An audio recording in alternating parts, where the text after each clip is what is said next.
Today I would like to invite you to begin having a faith journey from Monday to Sunday. Each Christmas, astronomers offer various theories on the Star of Bethlehem.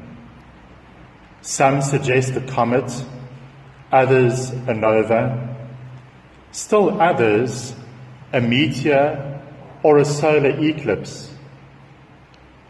The most enduring theory was offered by Johannes Kepler in 1624.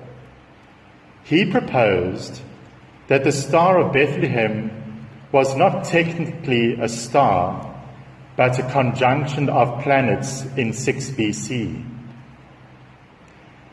These theories are presented well by the British astronomer Sir Patrick Moore in his popular book, The Star of Bethlehem.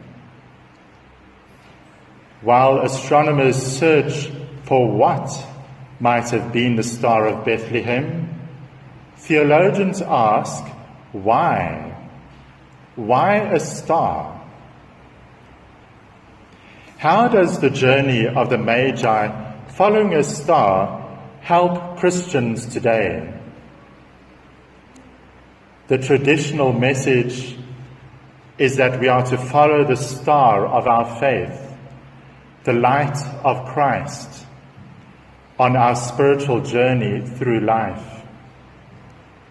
When we get lost, as the Magi did, we are to go to the holy city of Jerusalem, perhaps to Mass in our parish church, to learn from the scriptures and the sacraments the correct path to follow.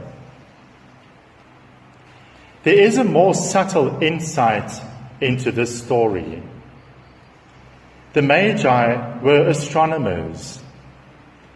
It was their study of the stars, their daily work, which led them to Christ. We seldom think of our daily work as bringing us closer to God. Too often, the contrary is true. The daily distractions, the petty pressures, the cutthroat competition of the workplace can turn us away from God. Today's feast reminds us that our work should lead us to God. Christians have always been taught to bring their faith to the workplace. We are to bring our Sunday faith to our Monday work. Today's feast suggests a different process. Our work should bring us to our faith. A movement of faith, not from Sunday to Monday, but from Monday to Sunday.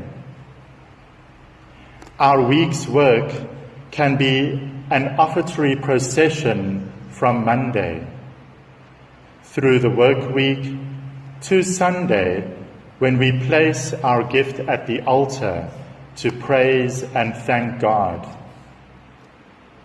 In this view, we do not come to church to find a God who has not been with us throughout the week.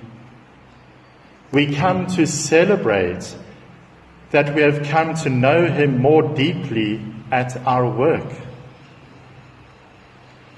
This is the challenge of finding God in all places and in all things. Saint Ignatius wrote that finding God in all things does not require seeking so much as seeing. God can be found exactly where you are, even in the midst of life's monotony, minutiae, and messiness. Pope John Paul II, in his encyclical on work, Laborum Exercens, speaks of a gospel of work, which finds God in our labors and deepens our faith by grounding it in the familiar reality of daily life. Such work is a sanctuary where we meet God and an altar on which we offer praise to God. A spirituality of the workplace is a formidable challenge. So often our work distracts us from spiritual things.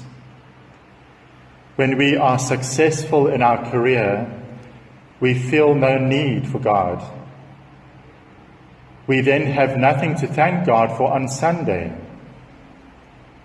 In James Smiley's novel, 1,000 Acres, an industrious farmer took uncultivated land and through years of hard work built a successful farm. His daughter wrote of their worship, "We went to church on Sundays, not to give thanks or praise, just to pay our respects." How very sad for them. While astronomers continue to search for the historic star of Bethlehem, today's feast suggests that your work can be your Star of Bethlehem. God is there to be found in your daily work. A journey of faith can begin anew each Monday and bring you to Sunday worship. Not just to drop in and pay your respects, but to come to his altar with grateful thanks because the previous week has brought you closer to God.